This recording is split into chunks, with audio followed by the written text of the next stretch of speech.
Hello, good day. Hello.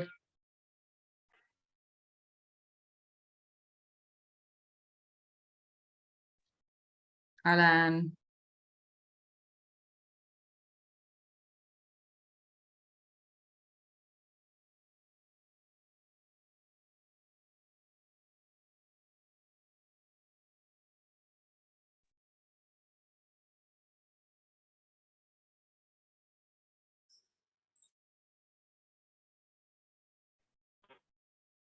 Alan.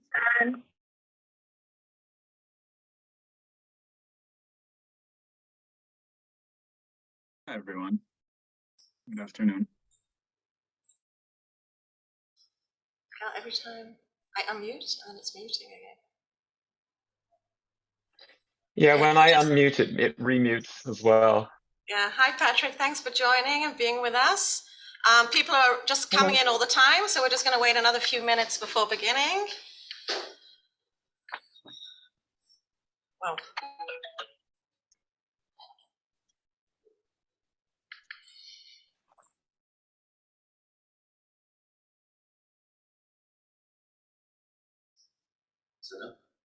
Oh, okay. Don't mind talking.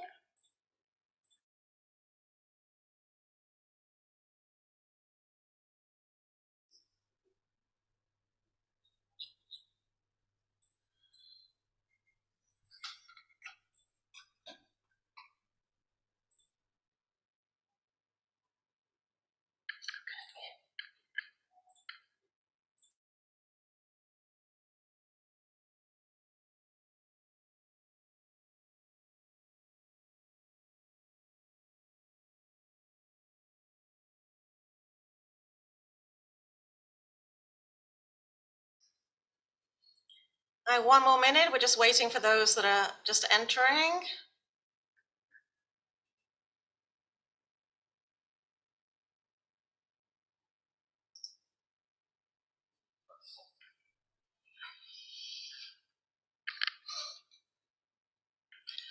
Okay, so first of all, I'd like to say a big hello and welcome to everybody that's with us.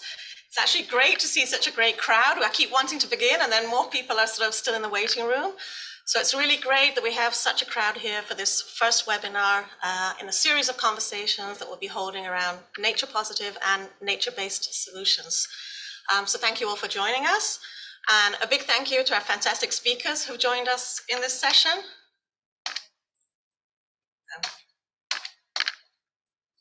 Well, sorry, slight technical hitch already with the presentation.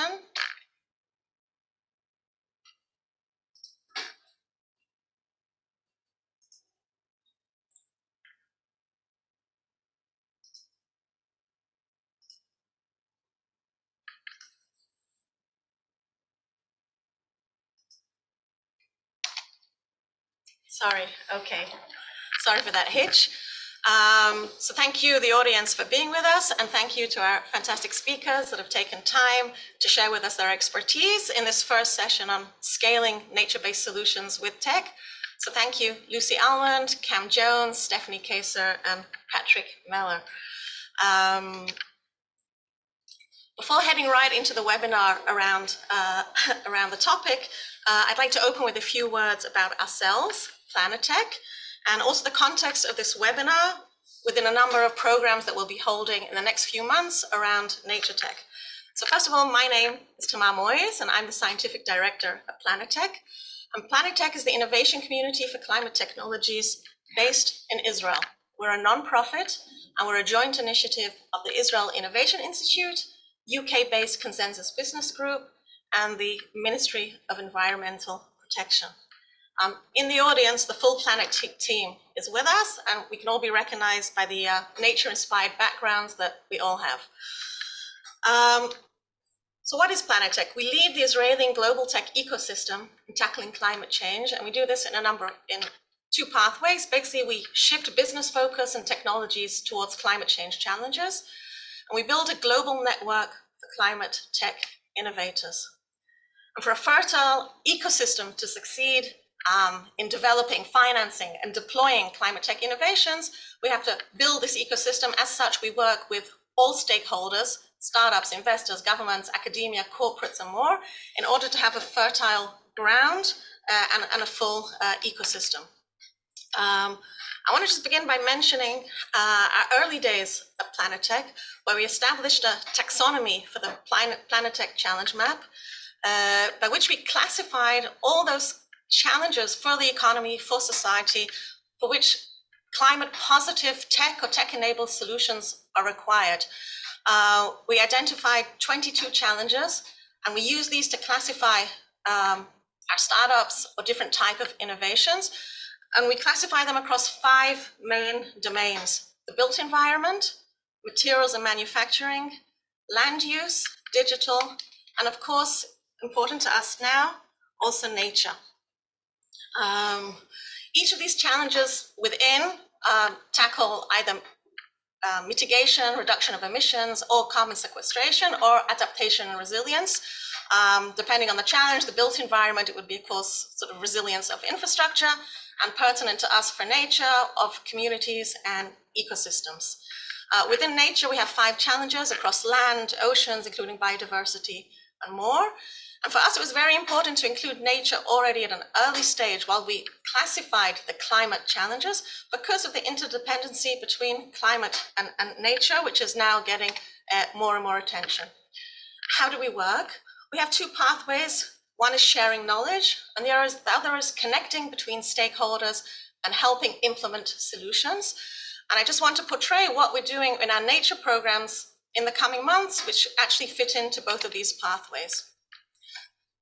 So ways that we share knowledge in general can be very broad. It could be mapping out the ecosystem. We did this in Israel. We've done it with 4 European countries. It could be sharing knowledge with specific stakeholder groups, through investors, through startups.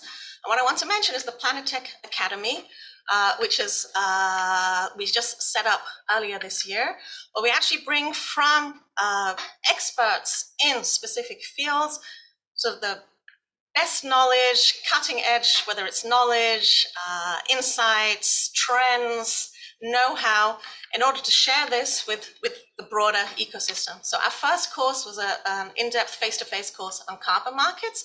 And this series of webinars for us is part of, again, Planetech Academy, bringing to a broader global group experts and different perspectives around nature, nature tech, and nature positive actions. If we're thinking of connecting and implementing, again, we have different modes and different activities throughout the year. I'm not going to go into all of them, but it's finding opportunities. It could be financing opportunities. It's helping connect. So we have a startups platform where all startups classified by those 22 challenges appear, and is available and open for all, from all stakeholder types to access. Our big annual conference was last year, and this year will be on October the 18th, a way to bring everybody together globally, investors, startups, and many others. And our challenge competition.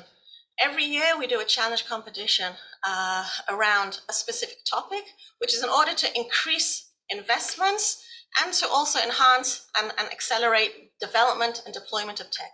And this year we've chosen as our startup competition topic, nature tech, to really bring in more investments.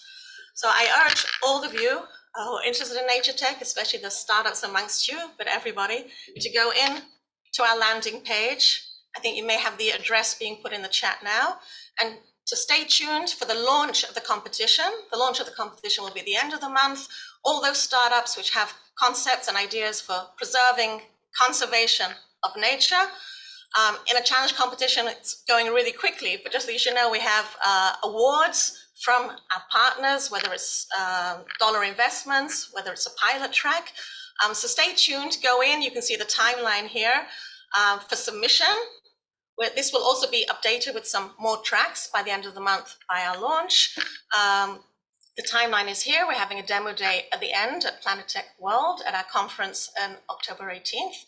And again, please go in, please check it out, and please submit. The competition is open for all nature-based innovations across the board, whether it's deployment, MRV, transparency, empowerment of communities.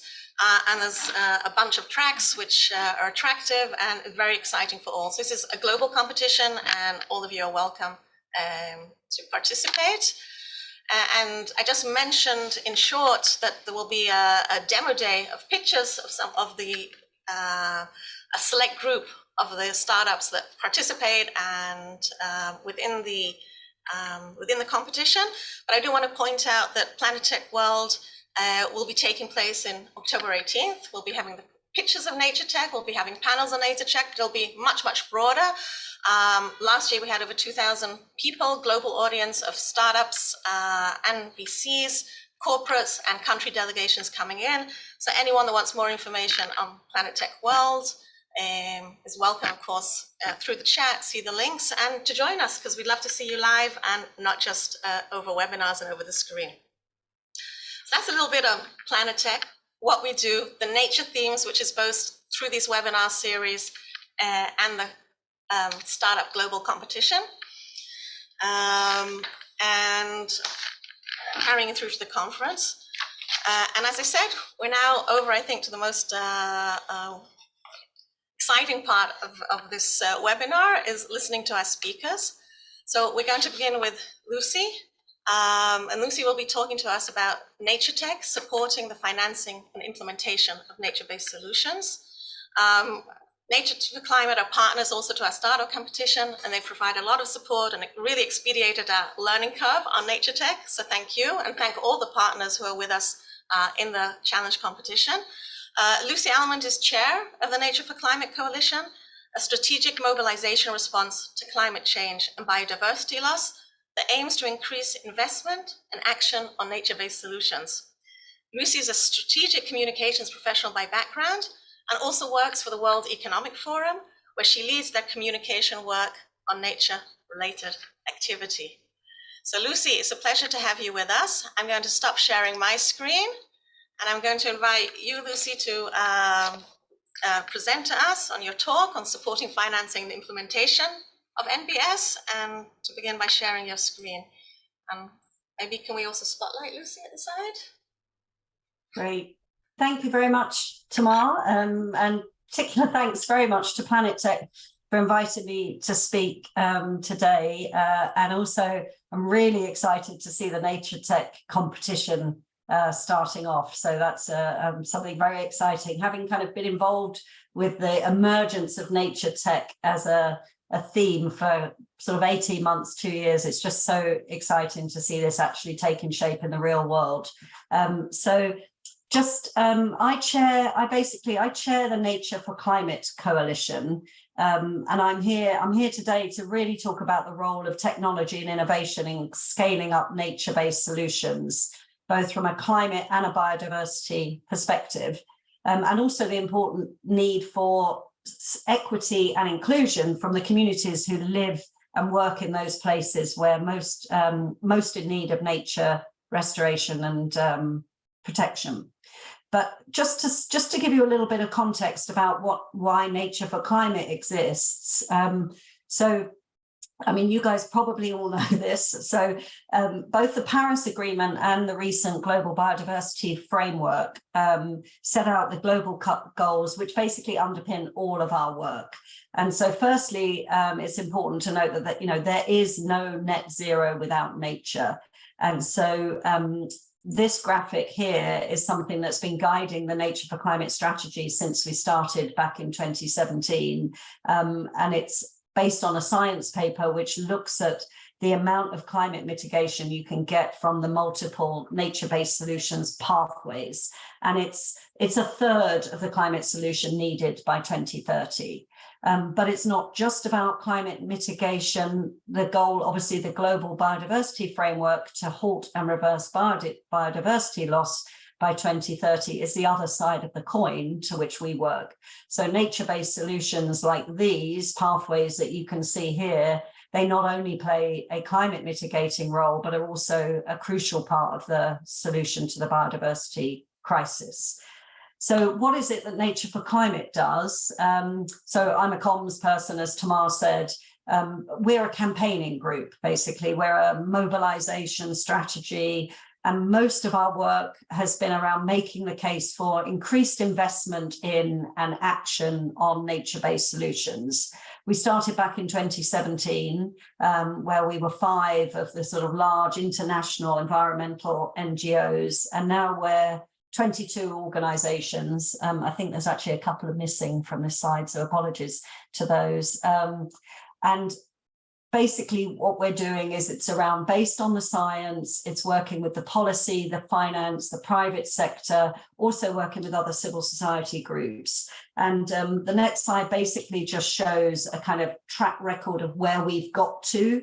It's largely documented through these big environmental events, the COPs, the climate summits, where we show up making the case for nature positive, nature-based solutions, natural climate solutions, putting that into the context of these environmental summits. And we track various metrics to monitor how we're doing and how we have been doing.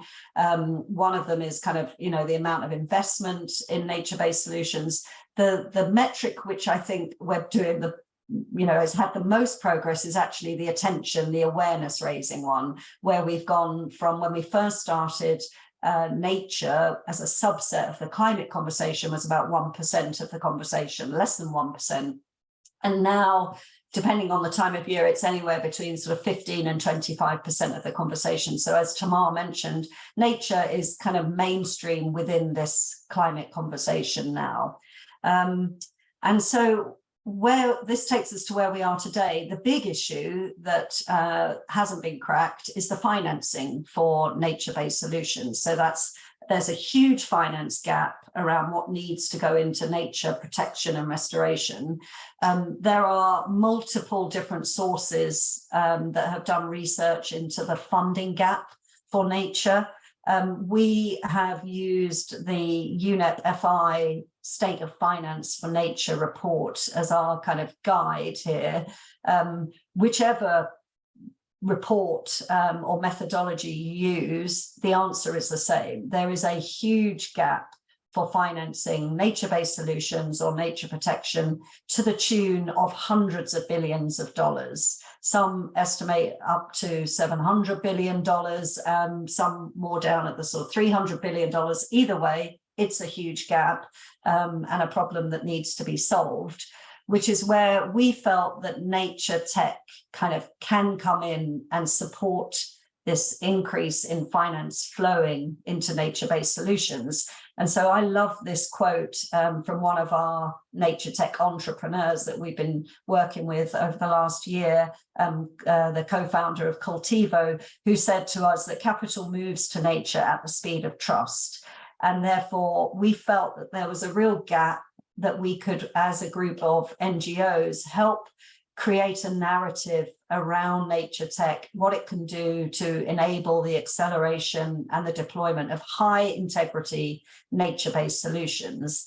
And also the other component of this, which you will understand a lot better than I can, is nature tech is investable in itself. So it helps attract more interest, more finance, different players into the sector than if you were just looking purely at nature-based solutions projects. So this is why Nature for Climate developed its nature tech workstream.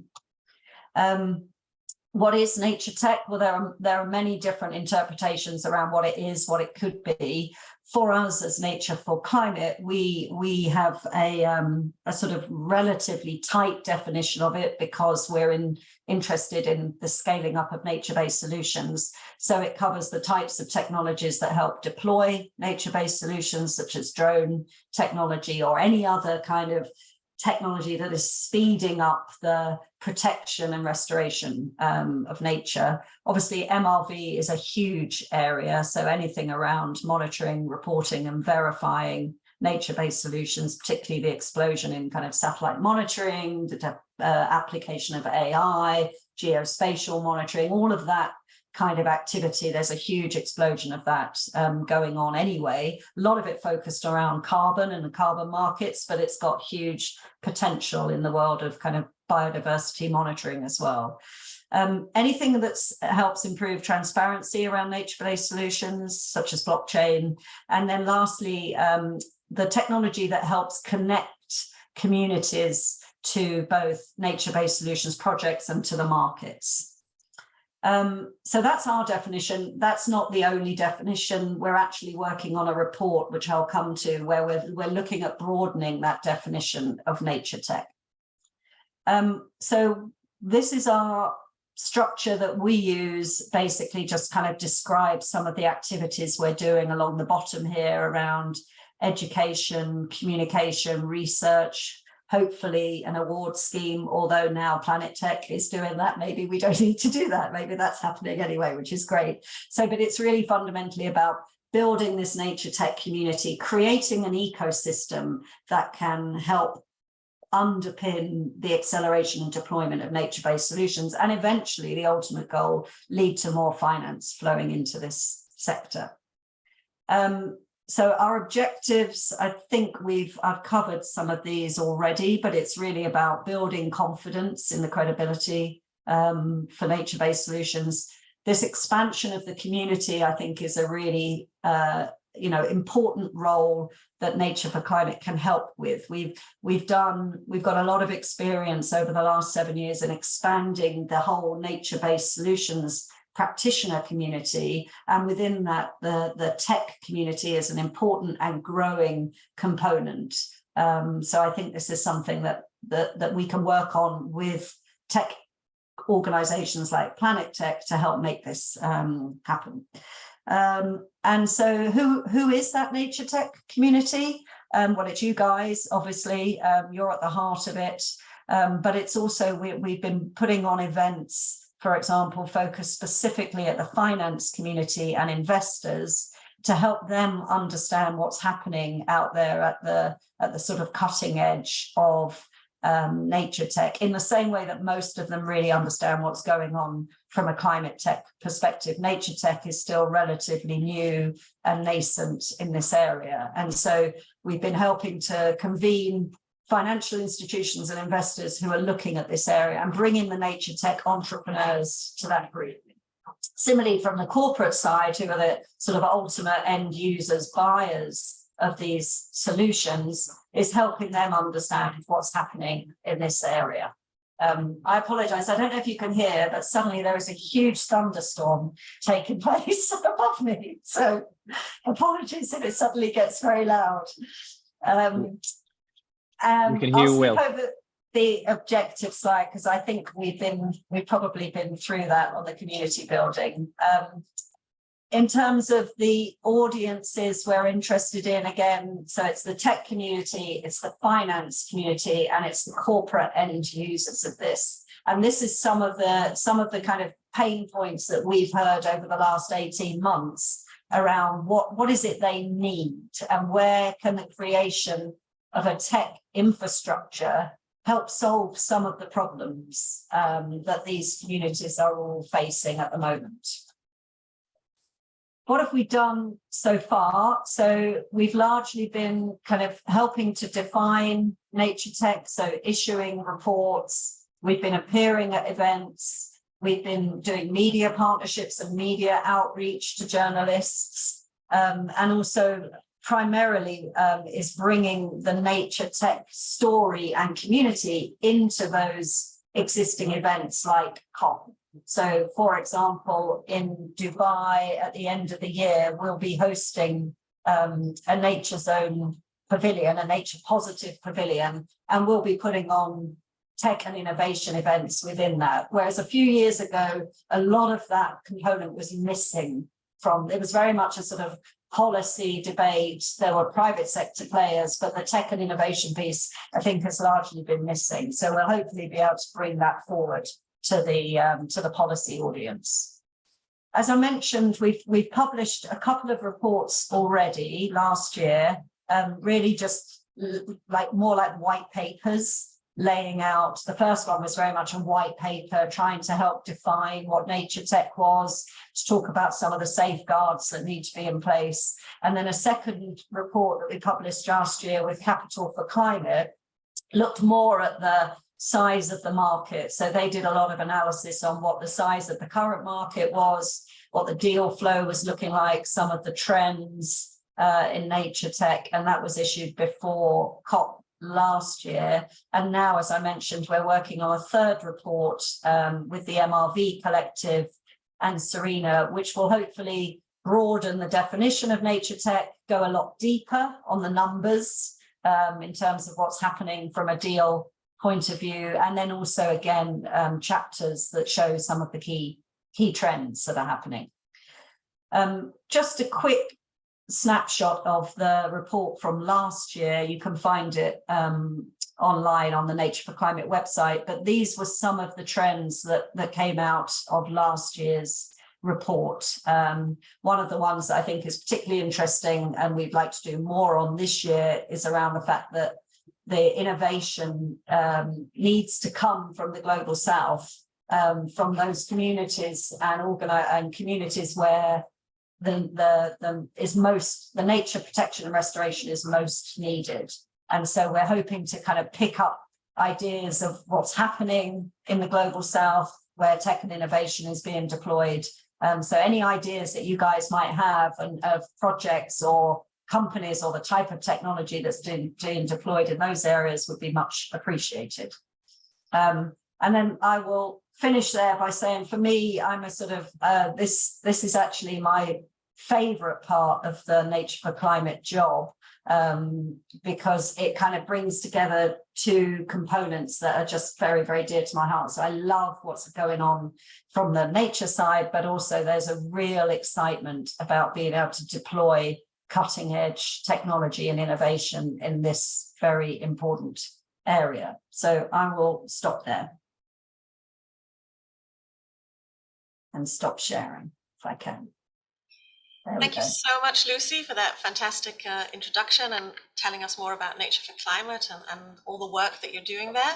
I didn't mention beforehand, but we will take around sort of 5 minutes Q&A if we have. If anyone has a question, they can sort of go into the reactions, put up their hand, and Gal here will spotlight you. So do we have any questions for Lucy? Yeah, hi. Hi, my name's Christian Murray. I'm out of the UK. I'm a SME company. Lucy, just out of interest, when you talk about technologies, I mean, is this geared to hardware technology as much as it may be digital technology?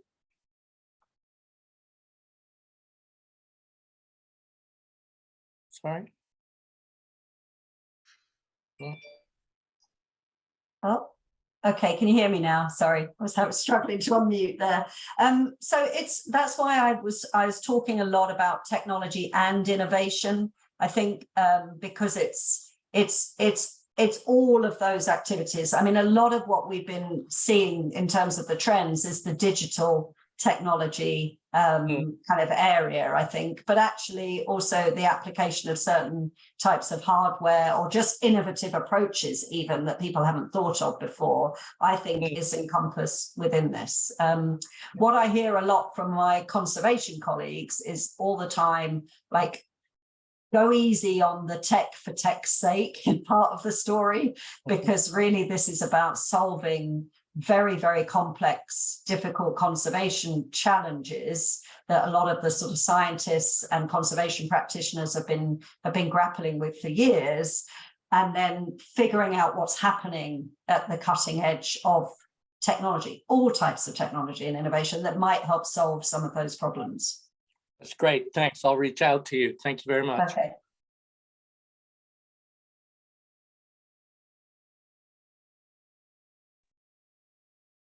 Hi, can you hear me? I think I am unmuted now. Hi, Lucy. I'm Yusuf here. I'm from the Climate Resilience Fund. We're actually an investor exploring investing in nature-based solutions and things along those spaces in Africa.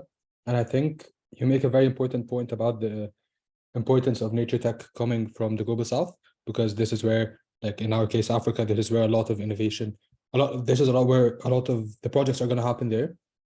But it's interesting to see that the pace of technology innovation is not happening as quickly in some places, is at least what I'm seeing, as in other geographies just because of I guess the technology base but that's for the traditional kind of mentality around digital technologies and everything. But I do agree that it's kind of how technology evolves here is a big question mark, is what I'm trying to get at. And I'm just curious to ask you, when you make that point around local solutions coming from the global south, if you can elaborate a bit on what kind of technologies or solutions or companies do you see coming into the fore, or do you see as being important for the ecosystem's development? Yeah, so I think we don't have enough information at the moment to properly answer that question. That's why we've sort of put this out as an emerging trend. And for the next report, we've asked organizations who have experience in particular geographies to provide us with information of what trends they see happening within, say, Africa or Latin America. So I'd be really happy to talk to you maybe about your experience, and we could put that in the report so that it's actually founded on kind of like what's going on. We can't have oversight of the whole world. We're very reliant on kind of nature tech experts and entrepreneurs coming forward. What we have seen is where we've supported, so one of our teams has supported taking basically a simple sort of restoration monitoring technology from Peru that was developed, that was in the use of communities in Peru, and taking that to restoration projects in Africa, so in Ghana, Liberia, Kenya, and that's really helped speed up the restoration project by having kind of community to community learning on this type of digital monitoring technology. It's just one example. We're looking for many more examples to create that kind of, sense of ownership of where the technology can be deployed.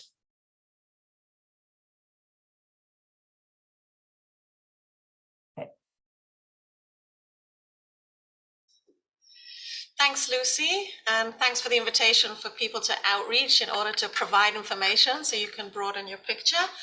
That was great. We're actually going to go over to our second section of this webinar. So thanks, Lucy. And we're going to hear straight from our startups. And I think we're talking about, there was a question regarding types of startups, sort of software, hardware. So we're going to be hearing from three, I think, cutting edge, very science-based, deep tech even startups. And there was also the question came over in the chat regarding what is the business case. So I hope our startups will be able to also sort of touch upon that, how they're penetrating the market and what is their business case. Cameron, I'd love to invite Cameron Jones from Flash Forest, if he could join us. We're going to have, just to mention to everybody that the structure, we're going to have three participants from the startups. Each will be presenting for 10 minutes, and we're then going to be doing a mutual Q&A at the end of the session. So you may have specific questions for startup, or you may have something more general where each startup can give a perspective from their particular situation. So thanks very much. And Cam, over to you. Cam from Flash Forest. Hi, everyone. Can you see my screen, first of all, or even just see my camera? One moment. Do you see? Looks black on my end. I think it's frozen for now. Okay, well, let's see my screen. That's the more important one. Can you see? Yeah, yes. We see your screen, great. That's more important than my face. So thank you so much for hosting Flash Forest and myself, and I'm very excited to speak with all of you. So my name is Cameron Jones. I'm one of the co-founders of Flash Forest, and I'm also the Chief Operating Officer. So I oversee our operations, HR, scalability plans, and expansion plans. So the reason we started Flash Forest is, I think, pretty akin to why most of you are on this call. The planet is in dire straits right now. The planet is definitely suffering. We got over 1 trillion tons of excess carbon dioxide in the atmosphere. Trees are near and dear to the founders of Flash Forest. I mean, we grew up in Kelowna, which is in British Columbia, Canada. And the year after we moved there, there was the Okanagan Mountain Park fire, and it burned all of the forest behind our house. And we kind of assumed that that forest, those trees would naturally regenerate, and they did not. Actually, it's almost 20 years later now, and there's still almost no trees that have come back after that burn, and it just converted into grass. And conventional methods for addressing tree planting is hand and shovel planting. They grow trees in nurseries, and then they need planters to go out into the bush and to actually plant them by hand. Cam, I'm interrupting you just for one moment. I'm sorry. Sorry, I wasn't sure that it was the slides were moving, but they are. Sorry for the interruption. No problem. And so we know that the next decade, right? These next 10 years are vital for climate change and vital for biodiversity. We do want to prevent the next mass extinction event. We don't want the planet to be radically different to what it was when we grew up, for our kids, for the next generation, and to push that problem onto others. So we started this company to try to automate how tree planting is done. And at the core of it, it comes down to seed pods that we develop. So I'm just going to give you a little bit of an overview of our company, and then I'll talk a little bit about scalability and things to consider as a climate tech business. But on our technology, we've focused heavily on the development of seed pods that can be adapted to an ever-changing climate. When we started this business, we were excited to have a drone and to drop seeds out of it. We were excited to drop seeds in clay balls and peat balls, and we thought that that was actually going to establish and earn the trees. As entrepreneurs, you know that you fail fast and you fail early. It's actually the best thing that you can do. Early failures, hard failures will teach you how to pivot and improve your business. And while the drone part actually ended up being the easiest, the seed pods ended up being the most difficult. And so what we've ended up developing after over 100 recipes, 100 different types of methodologies, is a seed pod that can actually hold a seed, a conifer seed, and it will swell up and it holds water onto that seed if there's drought, if there's a heat dome, which we're experiencing every year. And we found out that this is the most important thing to ensure that it establishes. And then in this, we have not only water retention agents that are not just hydrophilic, but they will actually apply that water directly to the seed instead of applying that water to the surrounding soils. We also have a blend of beneficial mycorrhizae, fungi, bacteria.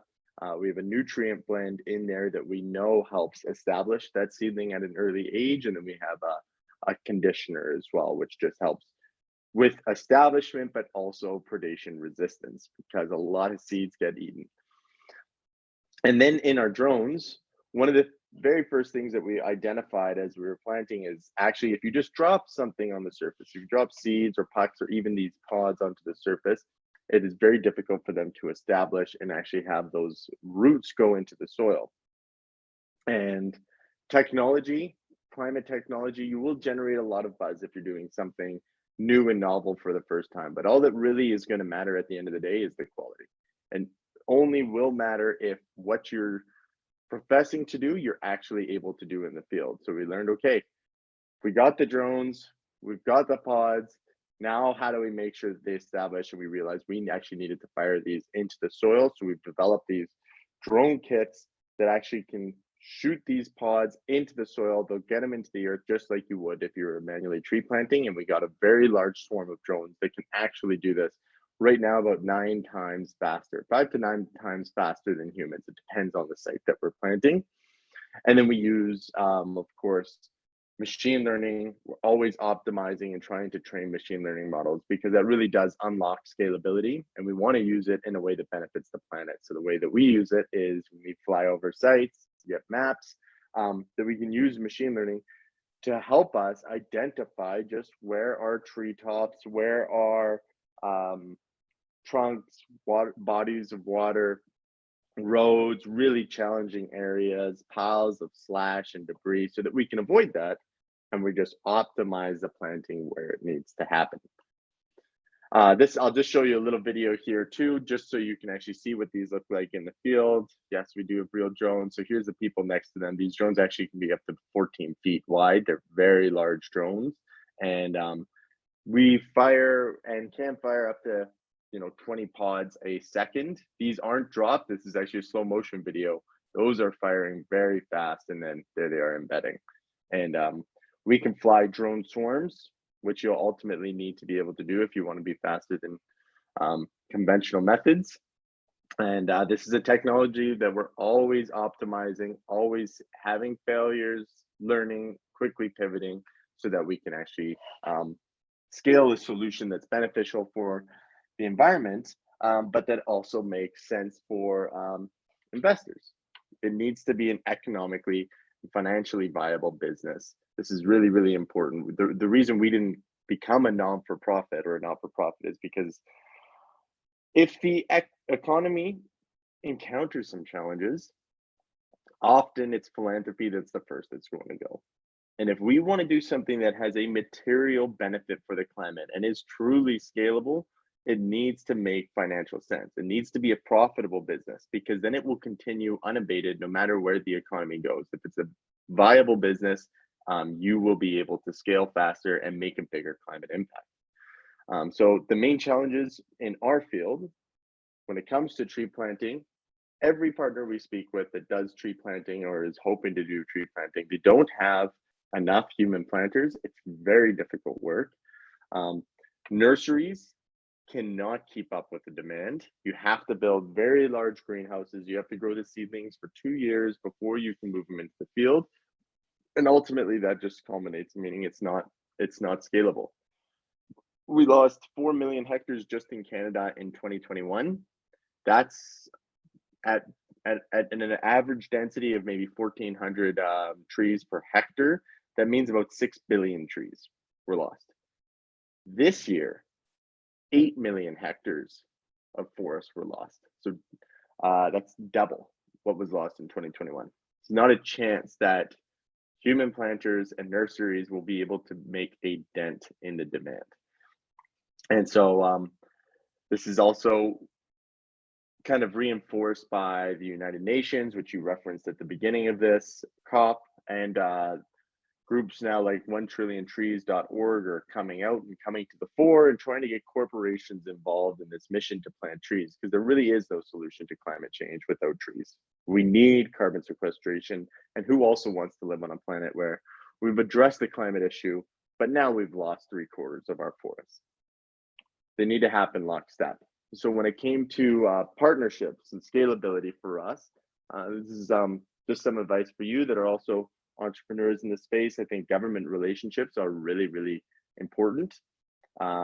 Most governments have some programs in place to kind of accelerate climate tech. It is at the forefront of many of their platforms right now. And one of our very first hires was a grant writer, and he was indispensable for our business in helping us figure out, okay, which provincial governments, municipal governments, state governments, and federal governments have programs that will kind of support a business like this, especially when you're at an early stage. So we worked with a lot of grants, but then we also started generating out of that federal contracts. So one of our biggest partners is the Canadian government.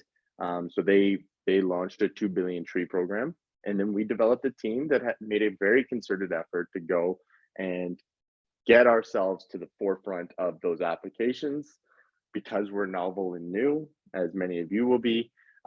Government can be slow to adapt. So this is another piece of advice, but government can be slow to adapt with new innovations, even though they have the demand.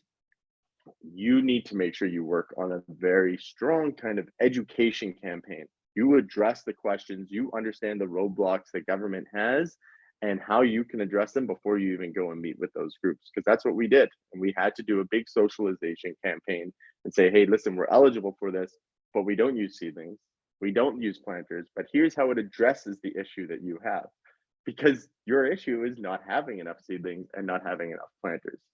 And so through that, we actually got a $1.3 million project project contract from the federal government last year, doing a bigger one this year. Details on that will follow. But yeah, that government contracts I think are very, very important, but also using government grants at the beginning will help kind of position you so that you can actually start targeting grants. It's good to be in that ecosystem. Additionally, corporations, I referenced 1trillion-trees.org, but it is very important that large corporations throw their weight behind climate initiatives, planet tech, nature-based solutions. In fact, in this Time article kind of came out, 77% of global emissions are linked to just 100 companies. So they're really the groups that you need to work with to tip the scales on this climate crisis. And most Fortune 500 companies now have ESG targets. They have corporate social responsibility targets. They want to do something to give back to the environment. And they also have needs, right? This also helps with employee retention and helps with customer engagement and recruitment because customers demand more. So over the last few years, we've been fostering and building relationships with really forward-thinking organizations. So in Canada, one of our largest telecommunications providers is TELUS. We work with Mondelez, One Tree Planted, Air Miles, Monday.com, and Mogo, and these are groups that have also come in and said, hey, listen, we want to do something positive for the environment. We want to give back. We talk with them. We understand what their need is, why that's their need, and then try to create a solution or propose something that's going to help address the need that they have. You'll never be able to convince someone to do something that they don't want to do in the first place, but if you have something that you believe will address an existing market need, it's going to open a lot more doors for you. This is another piece. In terms of scaling, what we learned very fast, and in terms of building a profitable, viable, climate-based business, you want to build a really strong team. And so Bryce, Ange, and I all came in from different backgrounds. Bryce had a background in mechatronics and biology. He also used to do tree planting. Angelique, she was part of the commercial space program at NASA, and she did an education program over there with a kind of an operations background. My background was operations, project management, and sustainability, carbon capture and storage, but not deep plant science. And we learned very fast that you got to hire right from the onset. I like this quote. When you buy quality, you only cry once, and it's true. So we have made sure to try to build the strongest possible team that we have that can fill in the gaps that us as founders might have, to fill in the gaps that members of our team might have, so that you just have such a strong team with so much experience that is going to help you avoid critical mistakes at an early stage and just get you on the right course so that you can scale and minimize any kind of mistakes that might compromise the organization's mission. Of course, you're going to make mistakes, but build the team that is going to really help you just avoid anything that could be critically damaging and help get you on the right path as soon as possible. And also have a team that is nimble, because as a startup, you are going to pivot a lot. Working in the environment, working with nature is oftentimes more of an art than a science, which means you need to be flexible. You need to be able to pivot and adapt and adjust. You need to have that mindset in your team. And yeah, so we are on a mission to partner with climate forward entities to restore the planet's lungs. And we're doing that through automated reforestation. And I'd be happy to welcome any questions that you have either now or after. But that's a little bit on us, and thanks for hosting me. Thank you so much, Cam. That was great to hear about what Flash Forest is doing. And I think it's the perfect example of tech for accelerating scaling, and in your case, but for deployment. There were some questions that have come through already in the chat, but we're going to go ahead now to our next speaker, and we'll be happy to propose the questions at the end. So from deployment, we're really happy now to invite Stephanie Kaiser from Nature Metrics, who will speak to us about Nature Metrics tech relating more to MRV. So thank you, Stephanie, for being with us.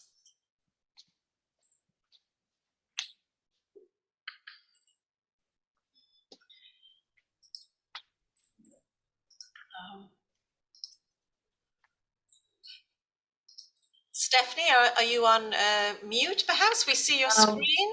Thank you, Tamar. I didn't have your permission yet to unmute myself, so thanks for that. First of all, I've just come back from holiday and I've been thrown into this webinar, and I'm absolutely delighted to be speaking in front of this very new audience for me. And I love what the other panelists have said. So Lucy Almond has kindly already outlined sort of the context for my presentation as well. And I also loved some of the things that Cameron said. So I feel very cozy within the panelists here. So my name is Stephanie Kaiser. I work for Nature Metrics, an MRV company, biodiversity data provider. We're looking to address one of the challenges to scale up nature-based solutions, which is the barrier of turning nature into meaningful data. I'm by training a biologist, a mix of ecologist and geneticist, but I've worked most of my life in forestry, from carbon forestry, impact investment, and productive forestry. And our company is based in England with an additional lab in Guelph in Canada. Now, I'm leaning on what Lucy said before, so I can keep this a bit brief. What's the business case for biodiversity reporting? I've put two quotes here. It's just kind of what I hear a lot from my clients. So within the company, I focus on working with companies and organizations that are looking to channel private finance into restoration and conservation.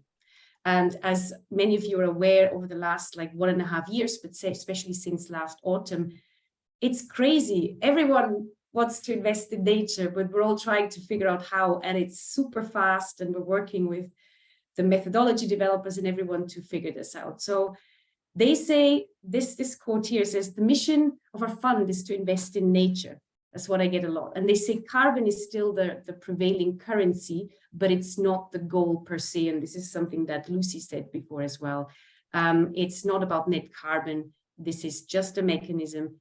Positive impact goes beyond that. And then when we work with clients in the industrial sectors, extractives, energy, etc., for them, it's really about transparency. Their clients, their market demands transparency. And this is mainly for reputational risk. There has been a lot of media scrutiny around greenwashing, around carbon. So transparency and robust, credible data are absolutely essential to them. Now, everyone wants to now report on biodiversity, show that best practice, but how do you measure biodiversity?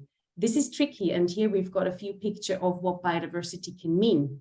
Apart from that, it also means plants. I know we're not focusing on plants, but just imagine having to come up with a number that includes foxes and ants and mushrooms and everything, and then turn this into something that you can present to your board. That's what's been holding back biodiversity reporting, and that's the challenge that we aim to address, or we are addressing, in fact.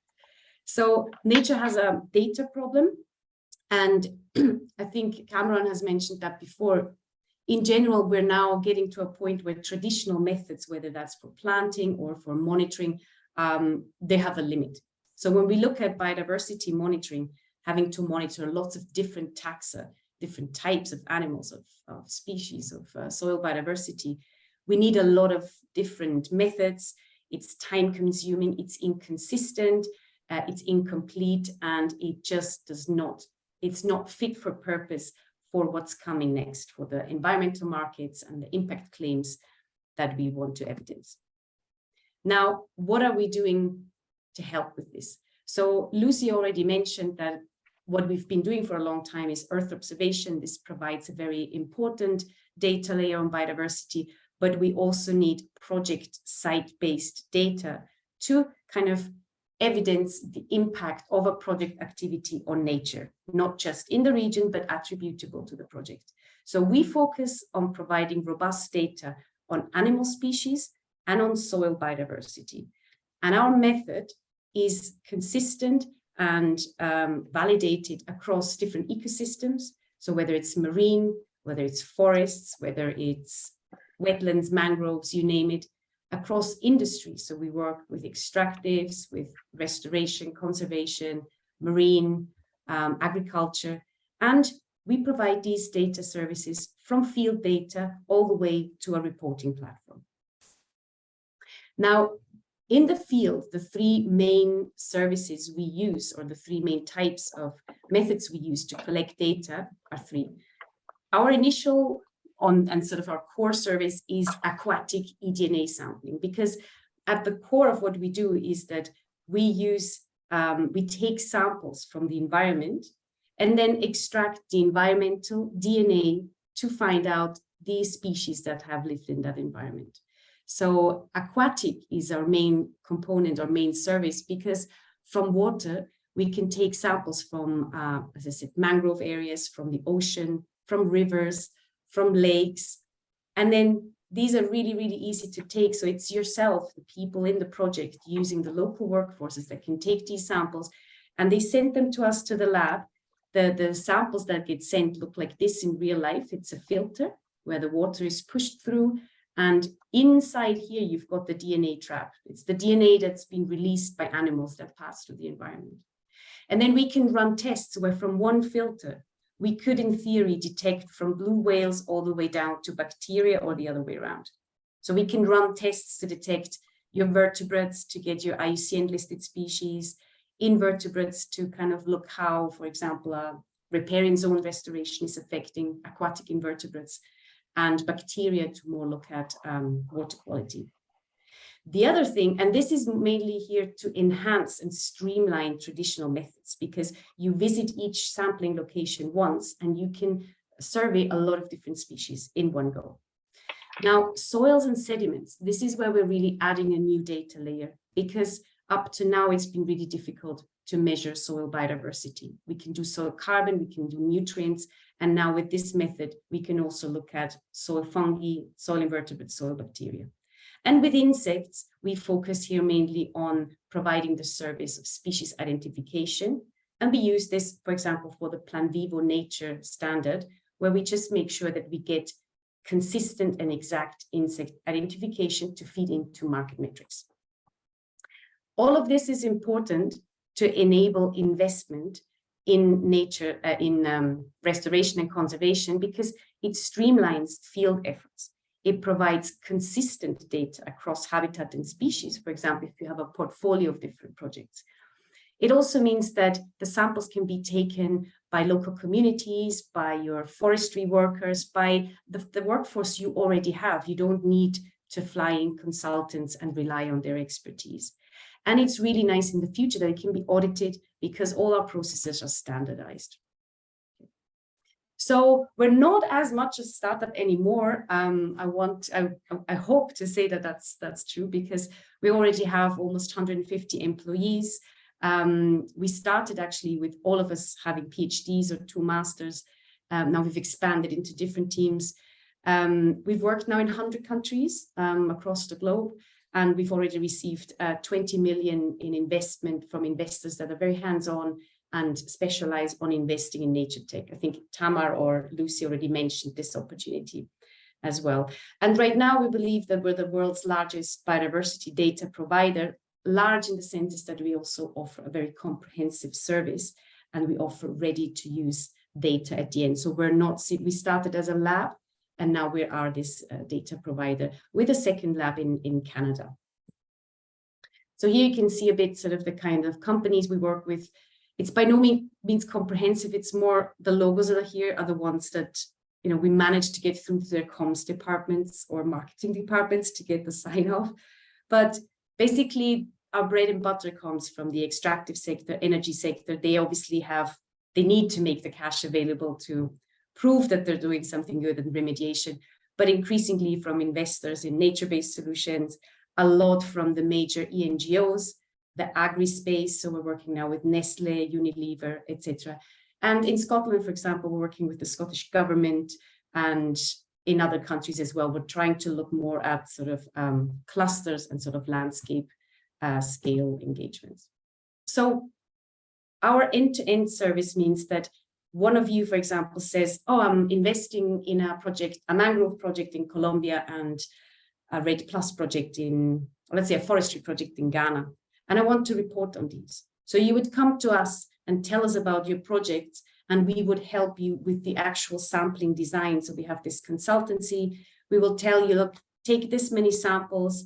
We look at what are your biodiversity monitoring needs, what is your budget, and you can also advise on how this then links to sort of reporting frameworks. Prior to that, we also offer a consultancy to develop your biodiversity strategy.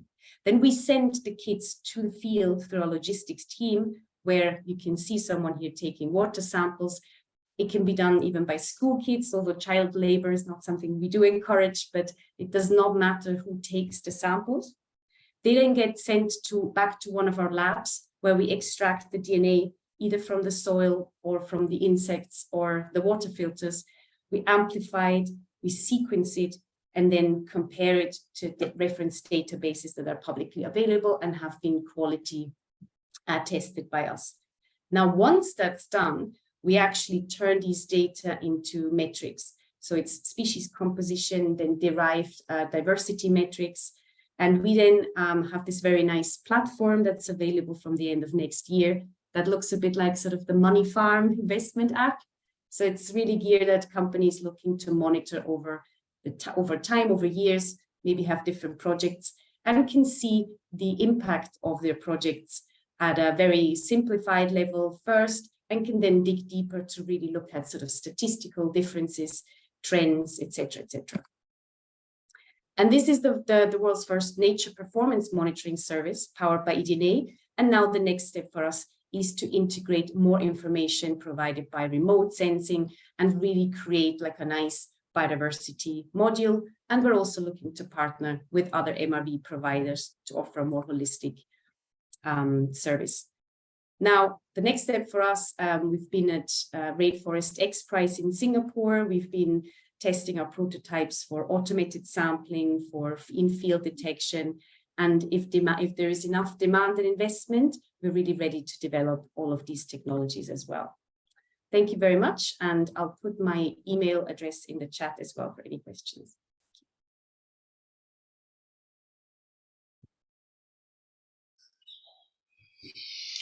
Thanks so much, Stephanie. That was amazing. It's really interesting also to see how you've gone from lab to end-to-end service and really providing for so many different types of companies that are looking at biodiversity metrics. We're going to go over to Patrick. Stephanie, we're a little over time. I want to know, are you okay staying with us for the Q&A afterwards? Super. So I know we have a little issue with Cameroon. I'll be communicating with him directly.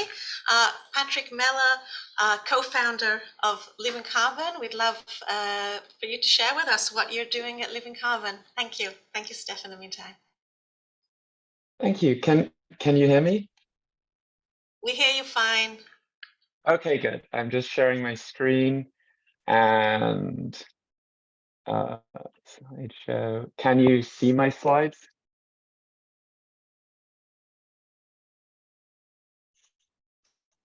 Yes. Okay, good. Let's see. We're fine. We see. I think you see. Okay, good. Okay, so so I'm Patrick Meller and I'm co-founder of Living Carbon. Living Carbon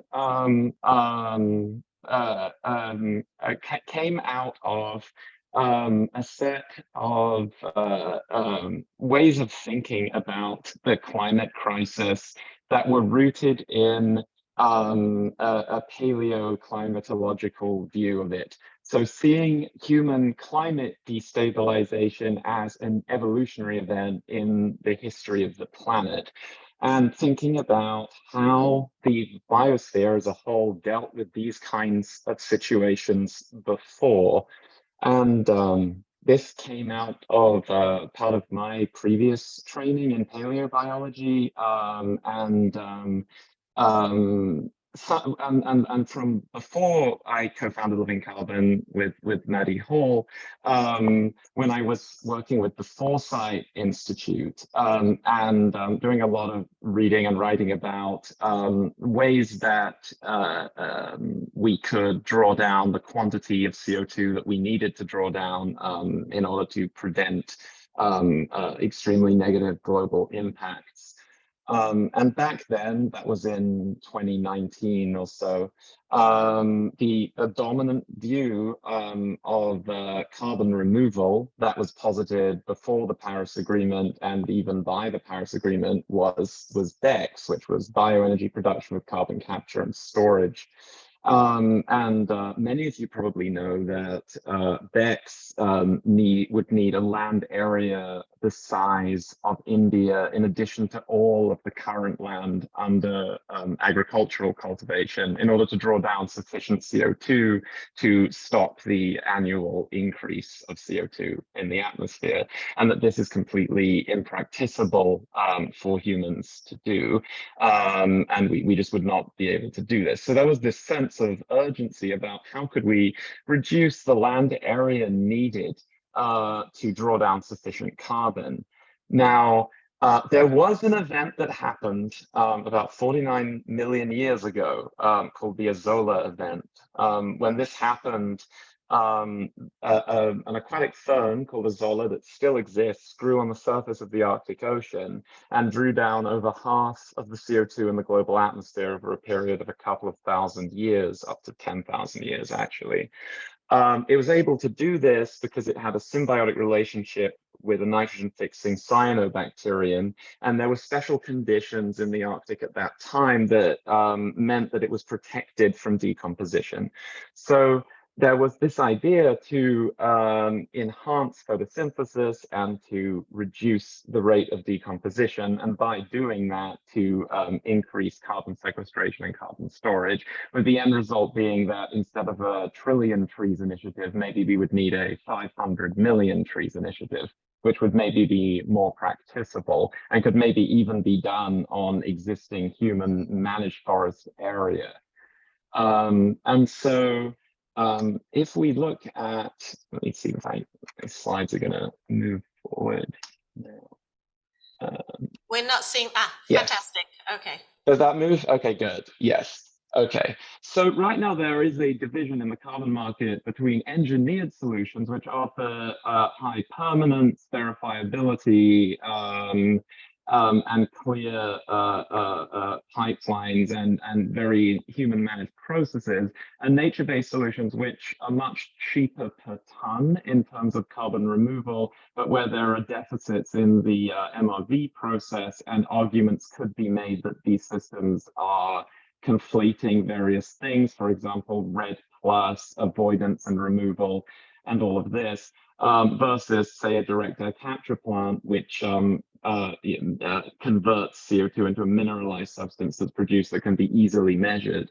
And this division means that the carbon markets are, in my opinion, somewhat distorted in that they are valuing permanence over scalability. Now, forest carbon removal is far more scalable than any engineered solution, but engineered solutions offer permanence that is attractive to an organization that needs to achieve net zero.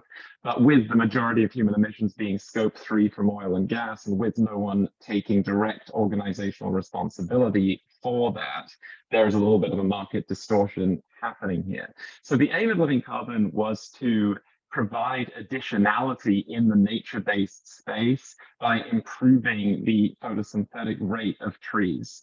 And the way that we did this was by instantiating a form of photosynthesis similar to C4 in plants that had secondary growth. So right now, C4 photosynthesis, which corn and a bunch of other grasses, also called the monocots, use, is more efficient in terms of the carbon capture rate, because there's a reaction of rubisco with oxygen, which is prevented. But those plants are not producing durable biomass. So what we did was instantiate a bypass pathway in trees that enabled them to have an efficient form of photosynthesis. And by doing this, we can increase the net drawdown per acre of land in a managed forest in a system which is scalable and grows on its own, i.e. a tree, and which doesn't take intensive human management, and which simulates similar processes that happened in the long-term evolutionary past, where evolutionary advances in photosynthesis have enabled mass carbon drawdown repeatedly. That's the Azolla event, which I just referenced, was the reason that we actually have ice caps on the planet now. And so our trees accumulate biomass 30–50% faster and capture 27% more CO2 per acre. So this is an example here. We have a control seedling and a photosynthesis enhanced seedling at the same age. And the method for doing this is this photorespiration bypass pathway. And so what we have managed to do here is enable trees to have a form of photosynthesis quite similar to what grasses already use, but in a system that is producing wood. So that's the fundamental innovation of living carbon. We're also working on decomposition resistance, which is slowing the rate of decomposition of biomass.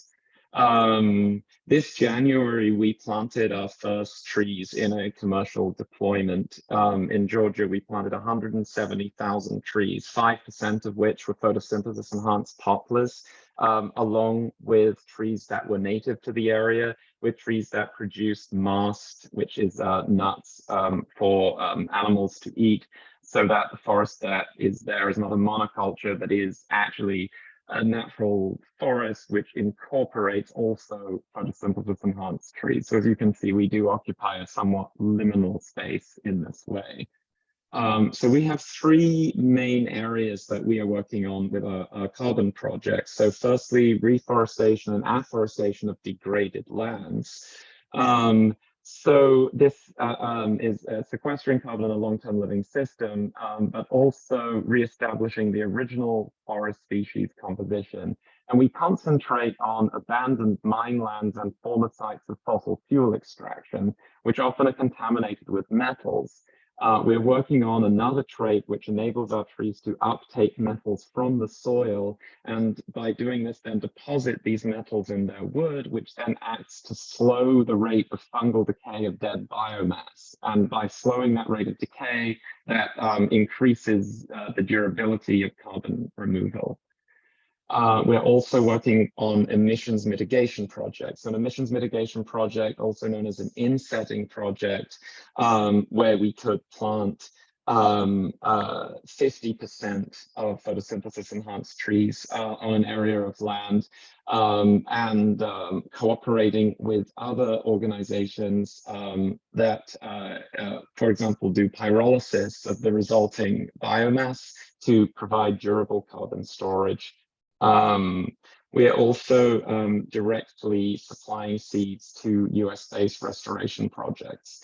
So these right now are hybrid poplars, which are in a sense a test case, so a proof of concept.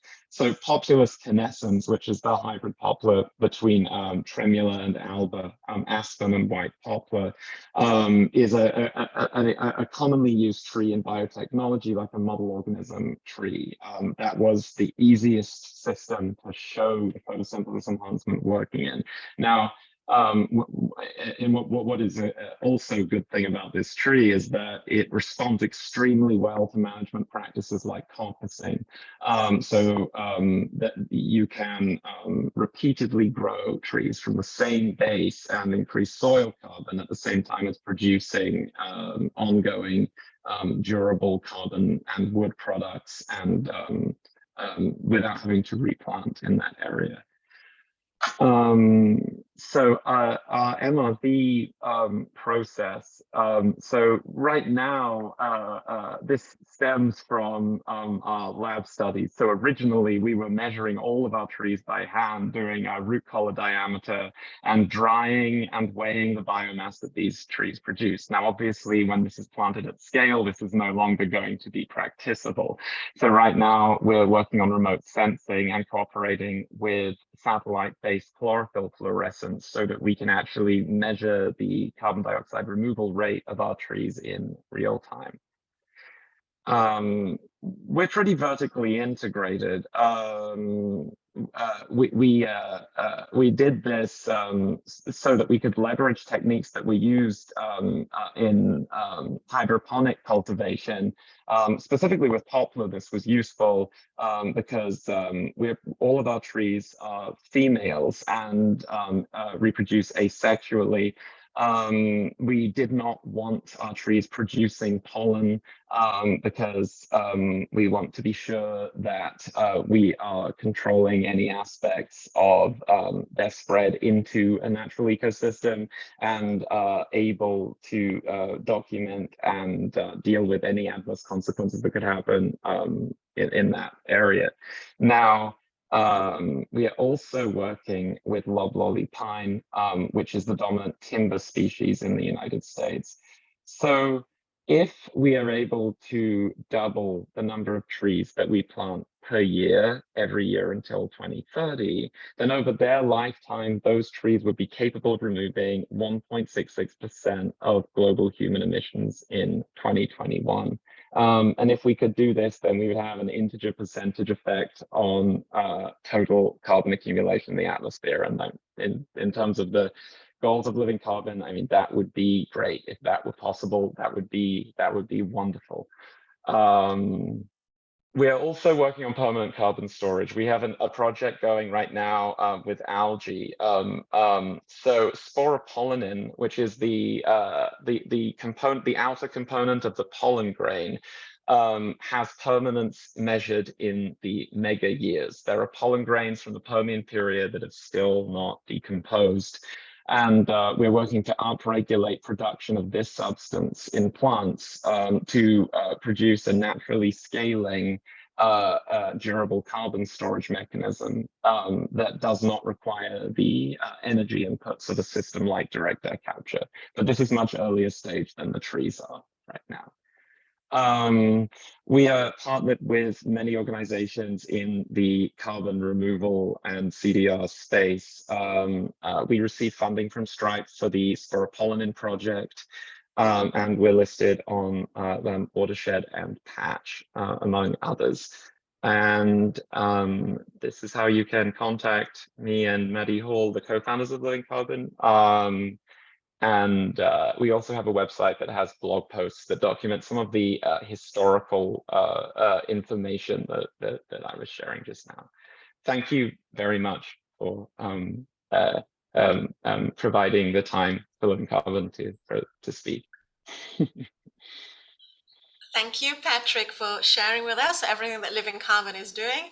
And we're hoping that you will attain that 1.5%. 1.66%, yeah. 1.66%. And we're crossing fingers and we're rooting for you that you should get there because everything you're doing is fantastic. We have a little bit of time. We do want to respect everybody's time to take Q&A. So Patrick, if you could stay with us, and Stephanie, I know you're with us. Yeah. I'm not sure, Cameroon, if you're still with us, then Gal will highlight for the three of you. And I'll ask again if anyone should have any questions, if you could raise a hand.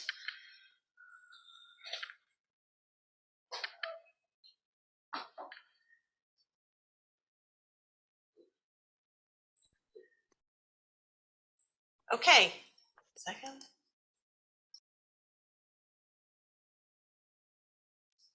So I'm going to pose a question, Patrick, to you. I was just interested, you were talking about in this reforestation project, sorry, in Georgia. You are doing a mix of native species and the enhanced photosynthesized species. And I'm wondering sort of this balance between native species and the enhanced photosynthesis, and sort of what's the balance between them, and what's the sort of the thought behind it? So traditionally there is this very strong division between a tree that would be considered like a GMO, which has a lot of negative connotations, and something that is considered to be a natural system. Now, the photosynthesis enhancement pathway is not specific to the poplar in any way. poplar is like is a proof of concept. So it was easier to instantiate it in poplar more quickly for a demonstration than it would have been in any other species. So we do want to avoid a monoculture. So, for example, if we did plant a reforestation project of several hundreds or thousands of acres with exclusively hybrid poplar that was photosynthesis enhanced, we would be producing a forestry version of crop agriculture with all of the same problems that would be inherent to that system. And so that would include disease risk, that would include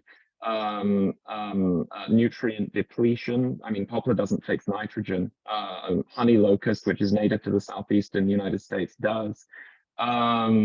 So really, for the tree to be a viable component of an ecology, there need to be other species there with it, because otherwise you go back to requiring all of this intensive human management, which was the exact thing that we wanted to avoid. And in terms of biodiversity, a system composed exclusively of engineered hybrid poplar would not be particularly diverse or as effective in carbon sequestration.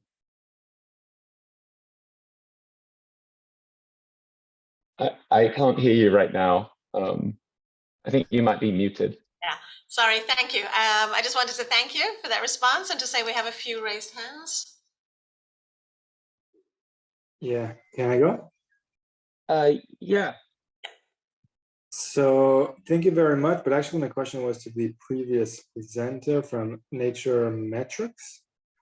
I wanted to ask if you see a trend which is going to be similar to what we saw in the carbon world, meaning in the carbon world, you could now measure the carbon emissions, the carbon footprint of any activity, and offset that by buying carbon credits.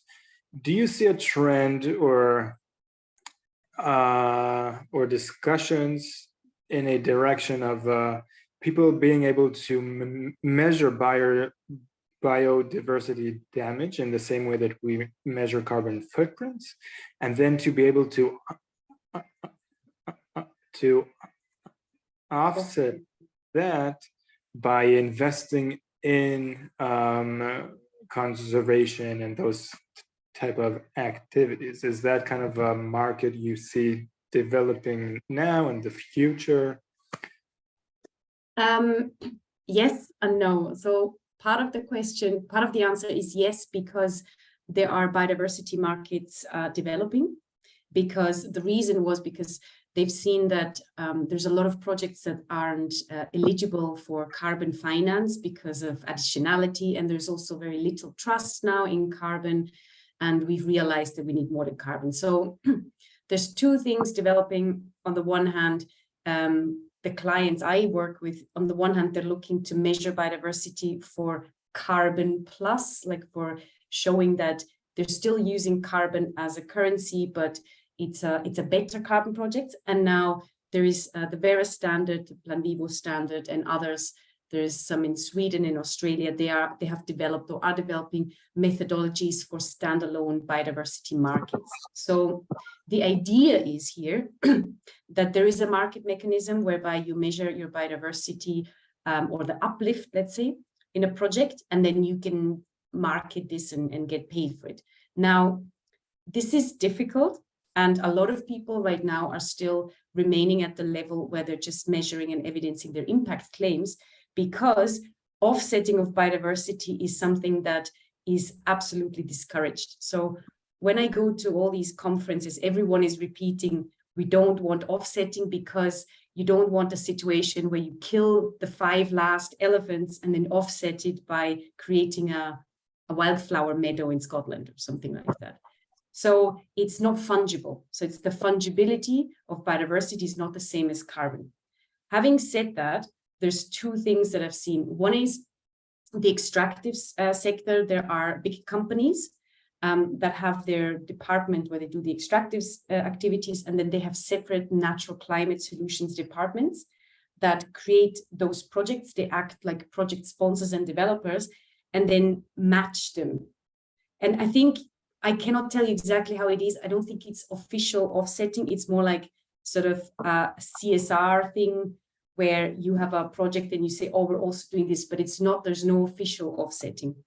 In Colombia, they have a compliance market. And the idea there is that you can offset, it's like biodiversity habitat banking, but then you need to create a positive impact in the same ecosystem or in a similar one. And if it's a bit further away, then they're gonna reduce, like you need to offset a bit more. So there's a weighting system or something like that. But we do not want to get to a situation where we have nature working for markets and not the other way around. So it's not fungible. Interesting. Thank you. Thank you so much, Stephanie. And I love that last sentence as regarding the I know, market I like that too. and which way around that should go. So we have reached the end of our timing for this webinar. I'd really like to thank all our speakers, Lucy, Patrick, Stephanie, and Cam, who's no longer with us, but a big thank you to all of you. One moment, sorry, I'm just trying to share a screen. It's my, no? Okay,